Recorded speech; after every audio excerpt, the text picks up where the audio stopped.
समर्पित हो, पति समर्पित ना हो। दोनों का यह कर्तव्य है, एक दूसरे के भाव को समझना और घर में लड़ाई झंझट ना करना। भाई दो प्रकार की स्त्रियां कही गई हैं, स्त्रियों के लक्षण भी बताए हैं। कुछ तो रात दिन लड़ती रहती हैं, जैसे घर में प्रवेश किए पतिदेव तैसे ही लड़ना प्रारंभ कर दिया। भाई घर को दंगल मत बनाओ, घर को आश्रम बनाओ। पतिदेव कहीं बाहर से आए हों तो उनका स्वागत करें, सत्कार करें, ठंडा जल दे ना कि गर्म वाणी का प्रयोग करें। भाई घर से जाते समय और घर आते समय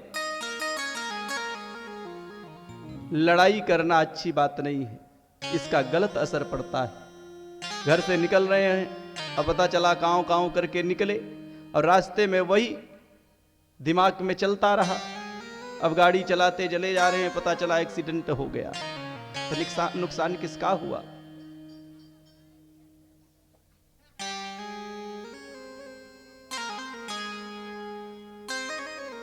एक कवि हुए,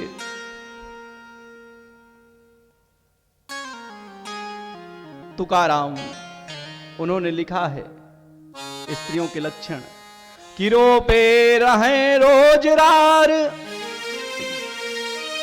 करें न घर का कारोबार। रोज लड़ाई, घर का कोई काम नहीं। जब तक पड़ोसियों से दो दो चार चार हाथ ना हो जाए तब तक भोजन नहीं हजम होना। कि रो पे रहें रोज रार, करें न घर का कारोबार। होत भिनसार द्वार द्वार लड़ आवती, सासू जो बहू के नात, ने कहूं सिखावे बात। ताई पोसी पोसी दांत दूना गरियावती। यदि सासू मां बहू को कोई अपने परिवार की संस्कार की बात बताती हैं तो उनको दांत पीस पीस करके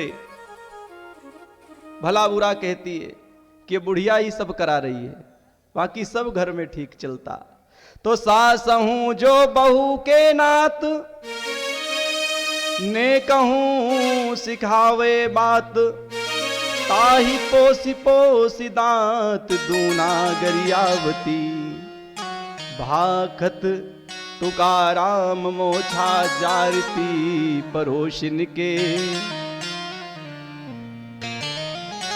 हसम के देखे खाम खाम कर धावती। पड़ोसियों से भी लड़ाई और पतिदेव घर आ जाएं तो उनसे भी खाम खाम करके लड़ती। और ऐसी स्त्री कब घर में आती है कि कर्कशा कुबुद्धिनी कुलक्षिणी।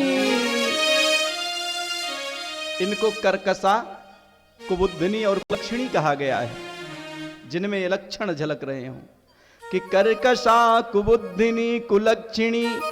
कर्म के फूटे ऐसी नारी घर आवती। कर्म के फूटे ऐसी नारी घर आवती। जब व्यक्ति का कर्म बिगड़ता है, धर्म बिगड़ता है, तब ऐसी स्त्री वह प्राप्त करता है। अश्लील